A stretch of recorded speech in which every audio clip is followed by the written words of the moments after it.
operating system is healthy or unhealthy. And I want to talk about the Constitution briefly.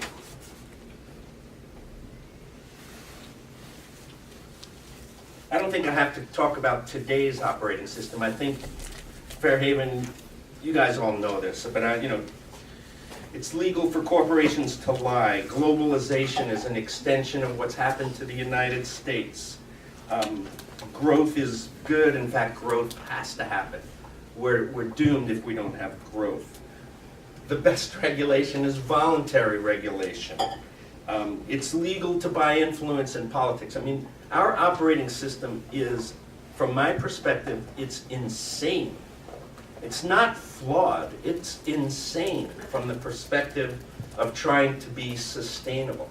In fact, Thomas Lindsay, the attorney who founded the Community Environmental Legal Defense Fund, and I ask you to Google CELDF, C-E-L-D-F, the Community Environmental Legal Defense Fund. It's the group that has birthed this new rights-based organizing which led to this coal-free Bellingham ordinance. He says boldly that sustainability is illegal within our existing framework, and I totally agree with him.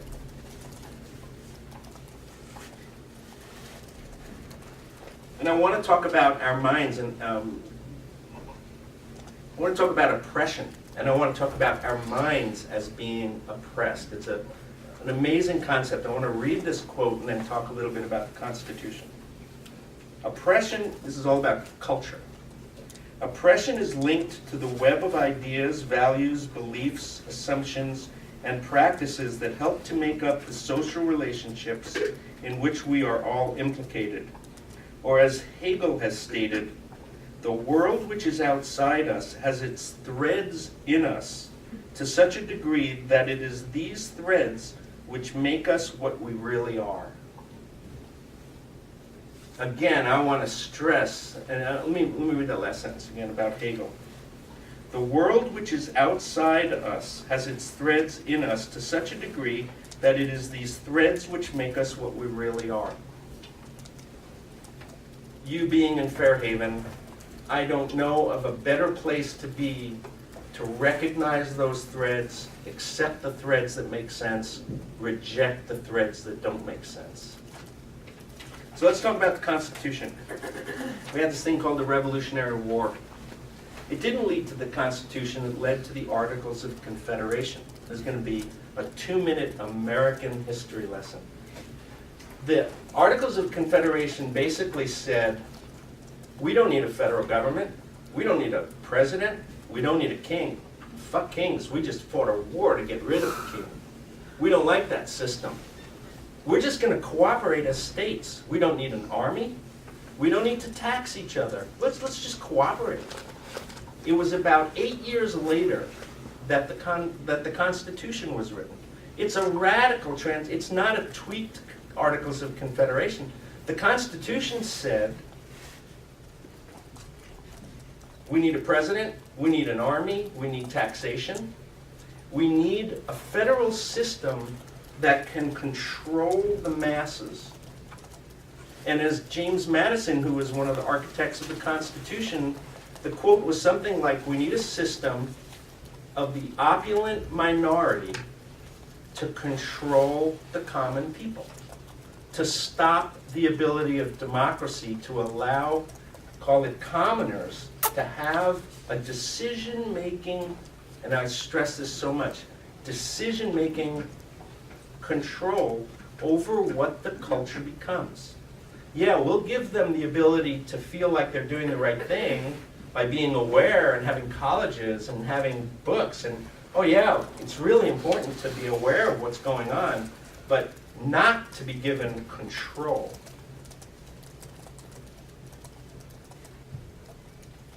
When I grew up, I never questioned I thought the Constitution was I thought it was the thing. We the people, and all people are created equal. It's a snow job. It's a freaking snow job. I grew up feeling like freedom was self-actualization.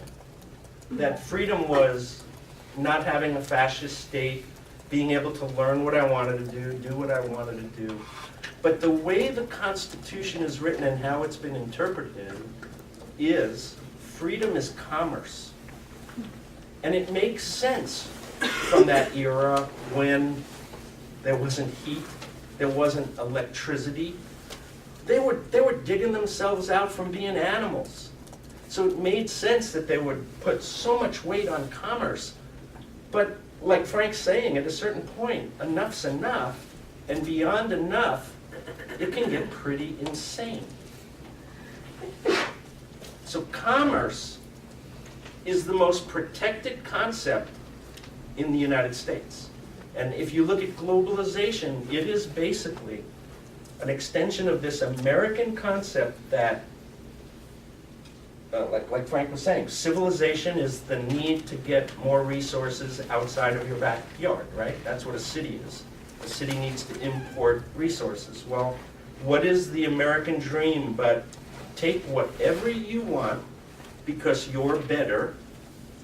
6% of people in the United States are able to vote when the Constitution was passed. And we call it we the people. And all people are created equal.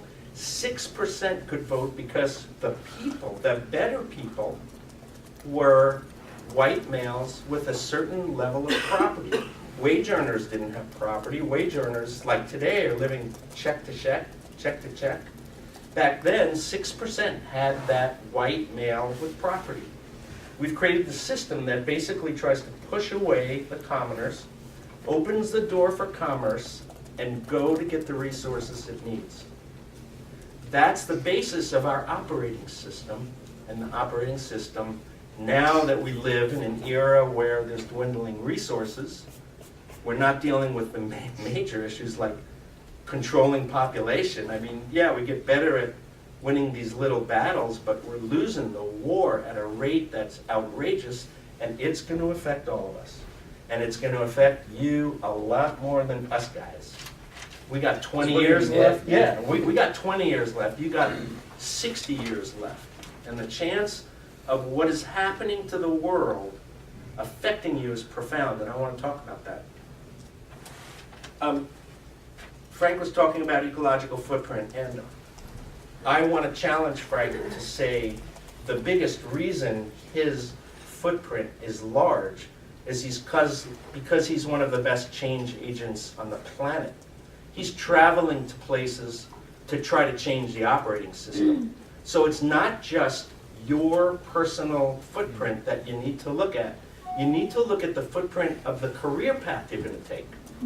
You could be Gandhi and live in a hut at home, but if you're the CEO of a multinational that's raping the planet, your footprint sucks.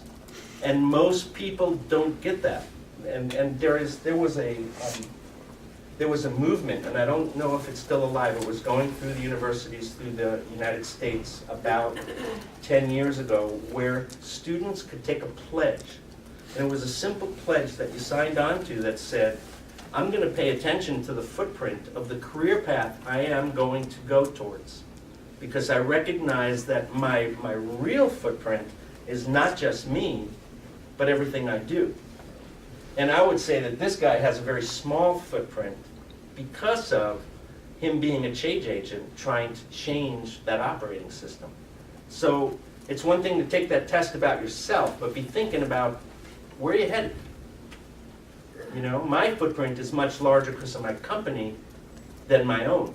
And I have to take responsibility for that if I'm going to be an aware human.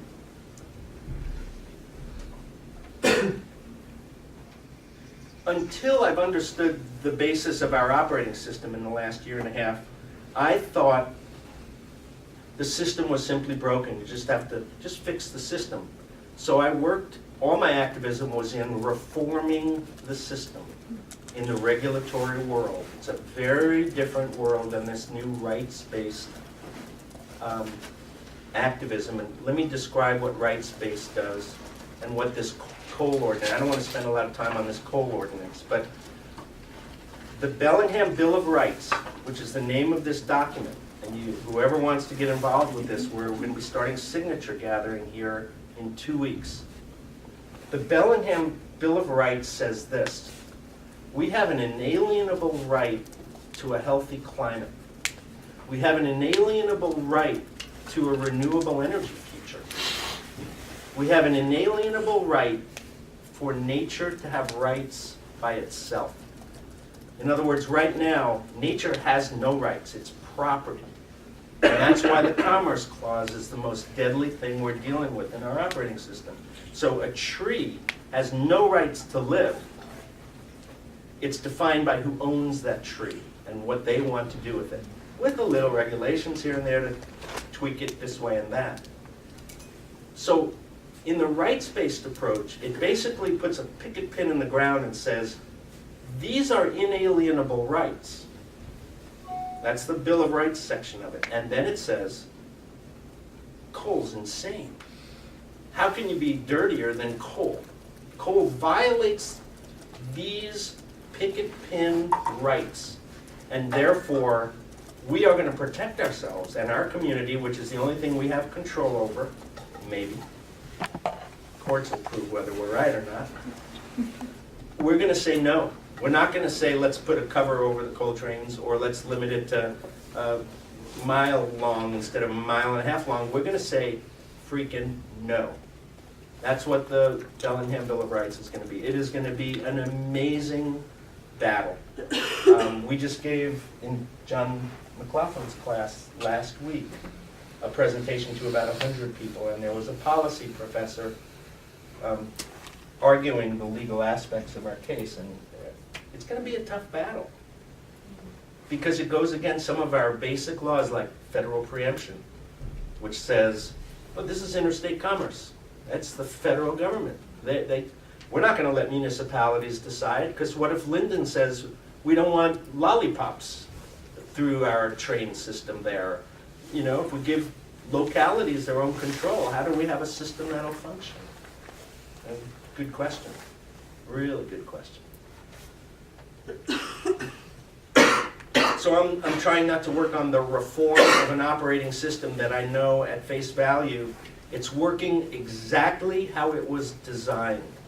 So instead of me feeling like I'm working on a broken system and I need to fix it, I'm working on a system that I'm concluding is working as it's designed, and we need to change the operating system at its most basic levels.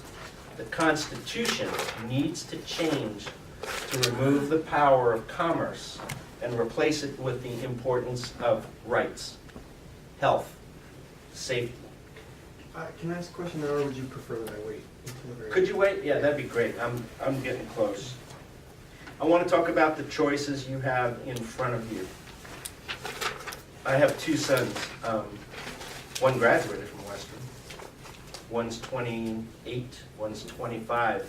And I'm watching them come close to decisions like you all will be making. What car do you buy? Do you buy a house? Do you rent?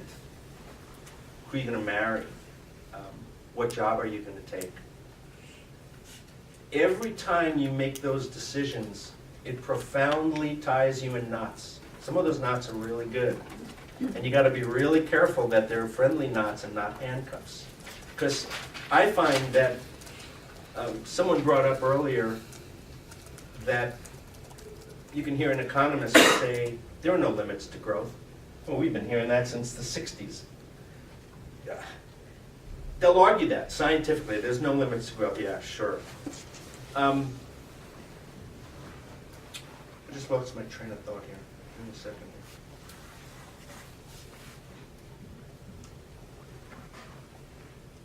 Oh, okay. Upton Sinclair has this quote that says something like, you can't expect someone to get something and understand something if their salary is affected by that decision. In other words, to try to convince a coal mining CEO of the danger and health implications of coal trafficking is improbable, because their whole operating system, their personal operating system, is based on an income, because of the cars they bought and the house they bought, they gotta hold up their